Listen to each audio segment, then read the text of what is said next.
이스라엘 모든 남자들은 하나님 말씀에 따라 1년에 3번 6월절, 77절, 초막절이 되면 어디에 있든지 예루살렘에 올라와 성전에서 예배를 드려야 합니다.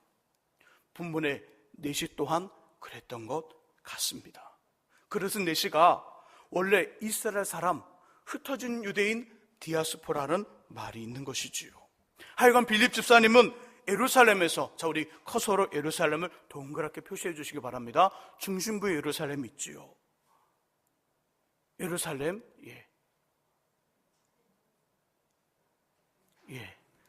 자, 나오나요?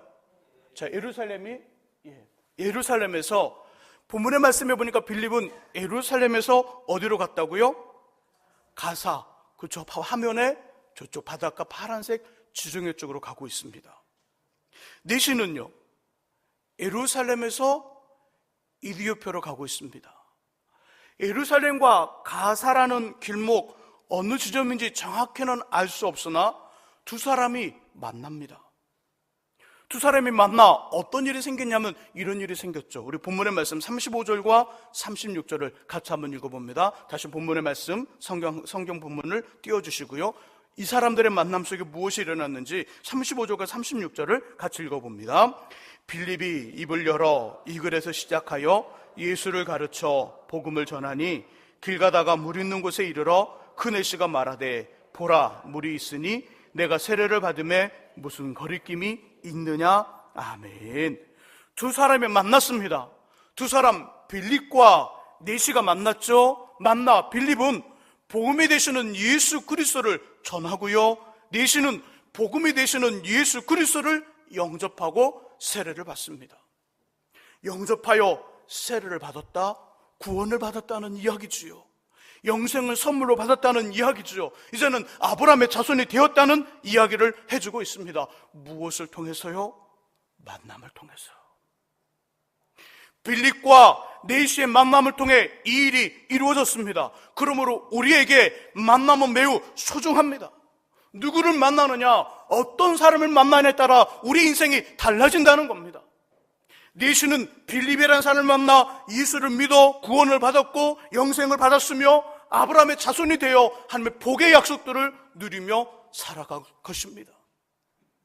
빌립은 내시라는 사람을 만나 그에게 복음을 전하고 예수 믿는 사람을 만드는 하나님의 놀라운 일들을 행하였습니다. 누구를 만나느냐, 어떤 사람을 만나냐에 따라 그의 인생이 결정이 됩니다. 어찌 보면 우리 인생은요, 만남을 통해 구성이 됩니다. 만남을 통해 구성이 되고요, 그 만남을 통해 완성되어지고 이루어지지요. 영국의 한 시골에서 부잣집 소년이 연못에 빠져 거의 죽게 되었을 때 가난한 집에 수영 잘하는 소년이 그를 구해줍니다. 그 둘은 친한 친구가 되었고요, 어느 날 부잣집 소년이 그 친구에게 이렇게 말합니다. 친구야, 내 꿈, 내 소원 하나만 말해주라. 너의 소원과 너 꿈을 꼭 들어주고 싶어. 너의 꿈과 너의 소원이 뭐니? 가난한 집 친구는요, 이렇게 말합니다. 내 꿈, 내 소원은 런던에 가서 의학을 공부하는 거야.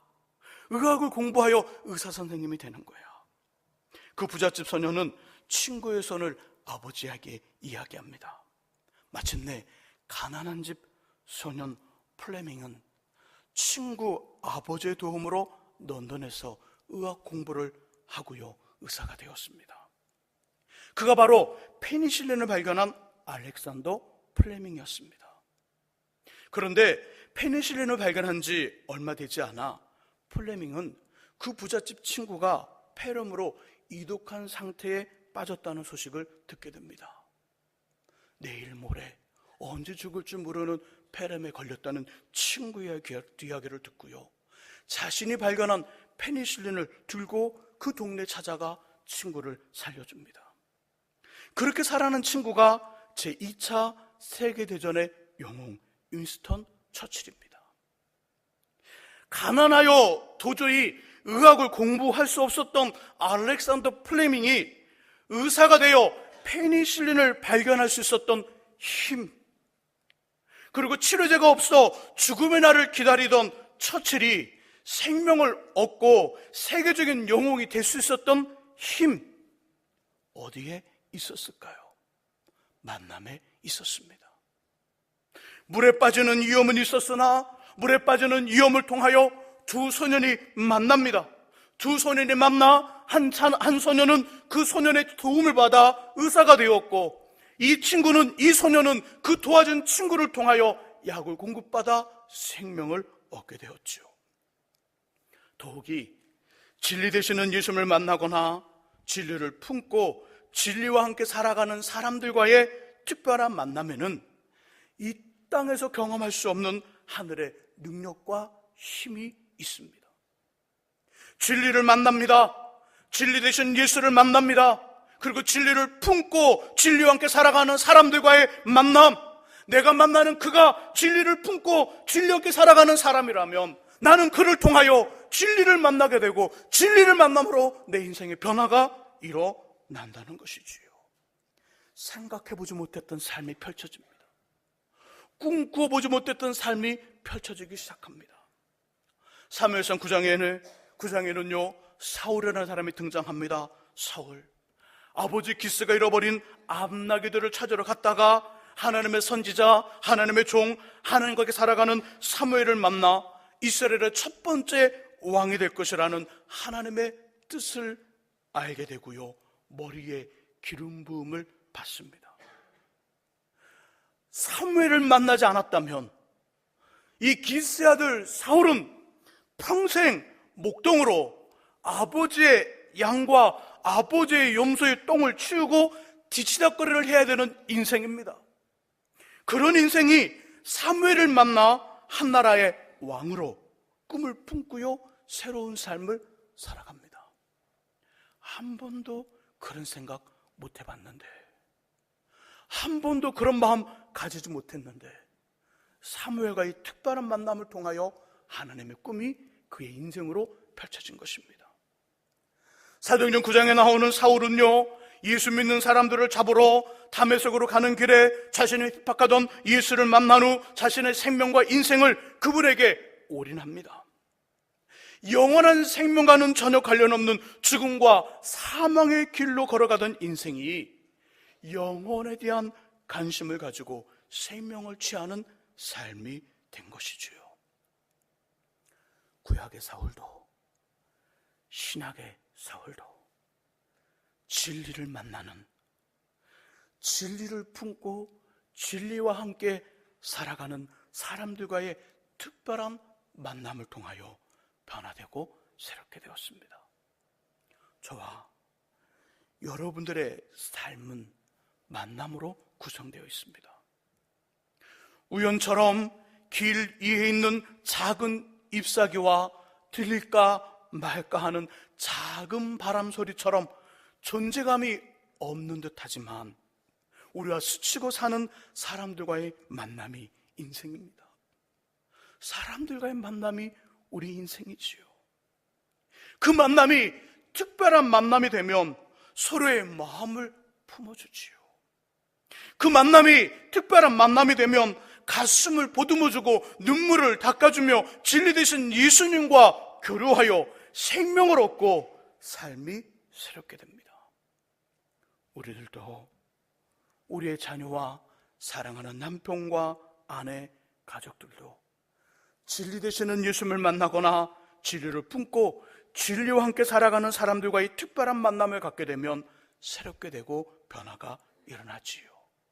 이 만남을 위해 기도하시고 이 만남을 사모하시기를 예수님의 이름으로 축복합니다. 두 번째로 본문이 이렇게 말씀합니다. 두 번째는 우리의 일상이 특별한 나눔의 재료가 된다는 것입니다.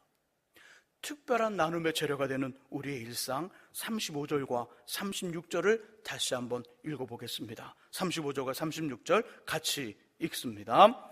빌립이 입을 열어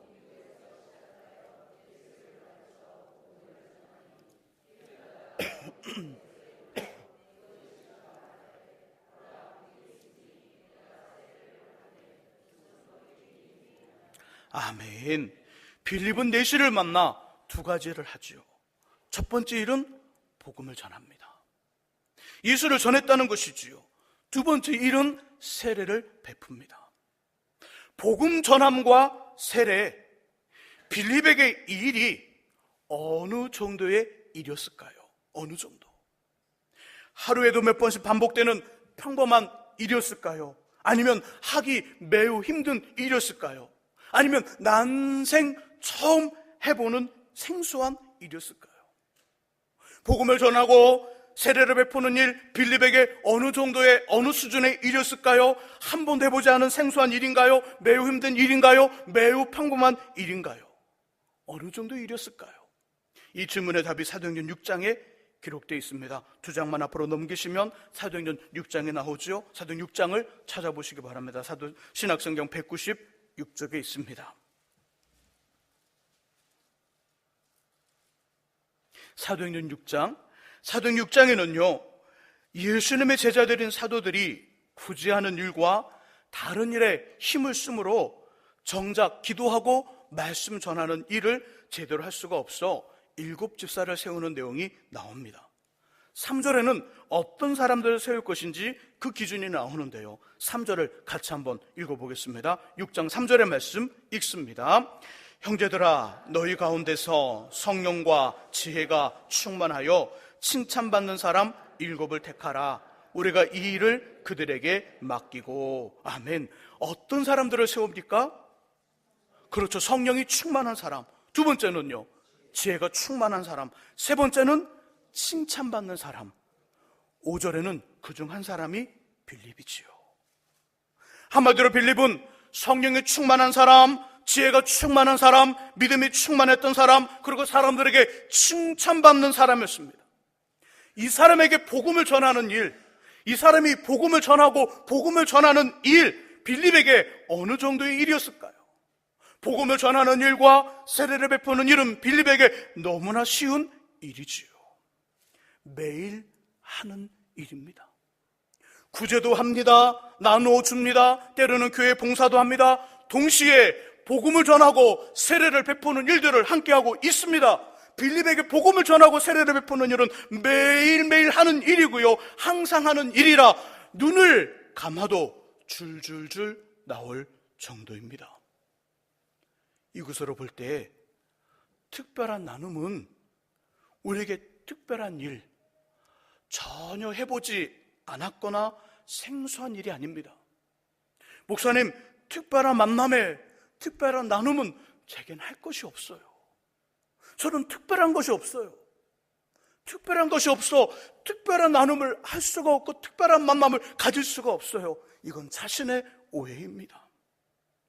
특별한 나눔은 우리에게 특별한 일이 아닙니다. 전에 해보지 않았거나 생소한 일이 아니라 지금까지 해왔던 일, 너무나 잘하고 잘해왔으며 내가 최고로 잘할 수 있는 일에 특별한 나눔이 담겨져 있지요. 특별한 나눔은 지금까지 내가 해왔던 일들과 너무나 잘하고 너무나 잘해왔으며 내가 최고로 잘할 수 있는 일, 그 일이 특별한 나눔의 재료라는 것이지요.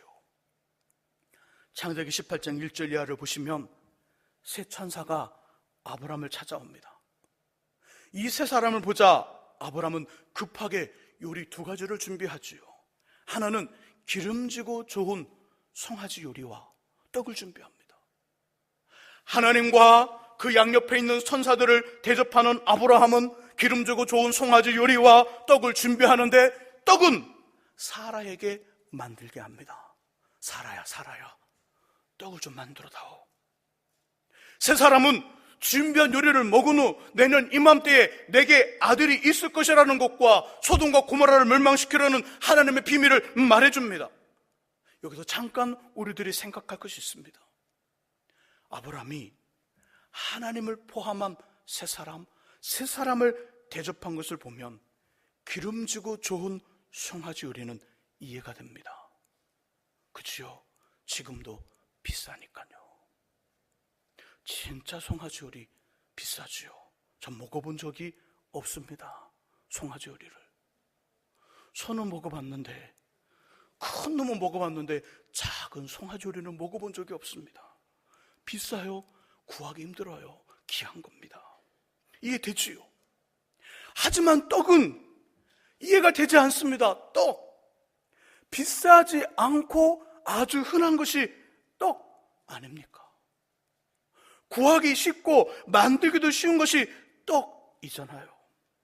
저에게 떡을 만들려면 아직도 저는 떡이라면 진짜 쉽게 만들 수 있습니다.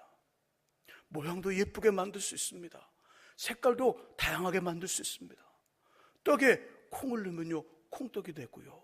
콩에 계피를 넣으면 계피떡이 되고요. 콩에 뭘 넣을 수 있을까요? 콩에 깨를 넣으면 깨떡이 됩니다. 얼마나 다양하게 맛있는 떡을 만들 수 있는지 몰라요. 본문의 떡은요, 요즘 떡보의 하루나 비전이라는 전문 떡집에서 나오는 멋진 떡이 아닙니다. 그냥 개떡입니다. 개떡. 밀가루, 쌀가루, 때로는 그런 어떤 가루를 오기작 버물러서 옥수수 잎을 몇 개 깔아 찐 개떡. 개떡이 바로 사라가 만든 떡입니다. 이것을 하나님에게, 하나님의 사람들에게 대접을 한다고요. 말이 안 되잖아요. 살이 찌고 기름진 송아리 요리는 준비가 그것이 이해가 되는데 개떡은 이해가 되지 않습니다. 우리의 상식과는 잘 맞지 않아요. 그런데 중요한 것은 하나님이 기쁘시게 그거를 받으셨다는 것입니다. 맛있게 드셨다는 것입니다. 그리고 자신의 비밀을 알게 하셨다는 것이지요. 그러므로 특별한 나눔은 하는 일의 종류나 나눔의 내용이 아니라 나누는 사람에 따라 특별해질 수도 있고 그렇지도 않을 수 있다는 이야기입니다. 나누는 사람에 따라 그 재료나 내용이 특별해질 수도 있고 특별해지지 않을 수도 있다는 것이지요. 기름지고 비싸고 맛있는 송아지 요리가 일반적인 재료가 될 수도 있고요, 개떡이 특별한 재료가 될 수 있다는 거예요. 누가 어떻게 나누느냐, 그것이 결정한다는 것이지요. 방금 전에 떡을 만든 사람은 아브라함의 아내인 사레라고 말씀을 드렸습니다. 사레는 이제는 생리가 멈췄습니다. 솔로님이 빠르지 않는 나이가 지긋함, 하지만 마음만은 정성으로 가득 차 있습니다. 젊은 사람들처럼 화려하고요, 예쁜 모양의 떡을 만들어낼 수는 없지만 상대방의 마음을 따뜻하게, 상대방의 마음을 평안하게, 상대방의 마음에 힘을 힘들어줄 수 있는, 따뜻하게 만들어줄 수 있는 어머니의 품에 안기듯 고향에 온 것 같은 푸근함을 선물해 줄 수 있습니다. 무엇을 통해요? 개떡을 통해. 하나님이 이 떡을 드신 것입니다. 정성으로 만들어진 사라의 떡, 사라의 마음과 사라의 정성을 받으신 것이지요. 이처럼 특별한 나눔은 지금까지 내가 해오던 것, 그 중에서도 제일 잘하는 것으로 상대방의 마음에 감동과 감화, 감격을 주고 평안함과 은혜를 주는 것이지요. 그리고 우리가 지금 하는 일에 최선을 다하셔야 합니다. 내가 하는 일에 특별한 만남을 통한 그 만남의 특별한 나눔의 재료가 내가 지금 하는 일에 있습니다. 저와 같은 목회자는 말씀을 묵상하는 일과 기도하는 일에 최선을 다해야 합니다. 여러분들은 여러분들의 삶의 분야에서 전문가가 되셔야 합니다. 여러분들의 삶의 분야에서 그 일 맞아, 어느 교회 집사님 그 일 최고로 잘하셔. 그 일 맞아, 어느 교회에 그 권사님, 그 장로님 그 일에 최고야. 그 일에 최고야. 그 분야의 전문가가 되셔야 됩니다. 다른 사람들에게 억압을 주고 다른 사람들 누르고 그를 짓누르고 최고가 되는 것이 아니라 실력과 기술로 여러분들이 최고가 되셔야 됩니다. 최고가 되셔야 합니다. 가정주부로, 텔레 마케터로, 학원의 강사로, 직장인으로 최고가 되셔야지요. 그리고 그것에 최고로 끝나는 것이 아니라, 그리고 그것에 우리의 마음과 정성과 영성을 실을 수 있도록 하셔야 합니다. 내가 하는 일에 하나님의 영성, 하나님의 마음, 정성을 실는 것이 바로 이것이 특별한 나눔의 재료가 되는 것이지요. 우리가 제일 잘하는 일에 우리의 마음을 실어합니다. 우리가 제일 잘하는 일에 나의 정성을 실어야 됩니다. 우리가 제일 잘하는 일에 나의 용성을 실어야 합니다. 실력으로만 다른 사람에게 감동 줄 수 없습니다. 영성으로만 다른 사람에게 감동 줄 수 없습니다. 영성과 함께 실력과 함께 영성을 겸비해야 이것이 다른 사람을 살리는 일이고요, 삶의 희망과 살아갈 소망을 갖게 하는 특별한 나눔이 되는 것이지요. 저와 여러분들 안에 특별한 만남을 위한 특별한 나눔의 재료들, 그 재료들을 충분히 갖고요, 다른 사람들을 만났을 때 그들이 우리를 통하여 정말 놀라운 삶의 소망, 삶의 희망을 갖게 되는 은혜가 있으시기를 예수님의 이름으로 축원합니다. 기도하겠습니다. 하나님 아버지, 감사합니다. 우리에게 특별한 만남을 주셔서 예수 그리스도를 만나게 하시고 예수 그리스도와 함께 살아가게 하심을 감사를 드립니다. 우리 일상의 일들 속에 우리의 마음과 정성과 영성을 실으면 그것이 바로 특별한 만남의 특별한 나눔의 재료가 된다 하셨사오니 주여, 우리들을 그렇게 사용하시고 주 앞에 그런 모습으로 살아가는 우리가 되게 하여 주옵소서. 예수 그리스도 이름으로 기도합니다. 아멘.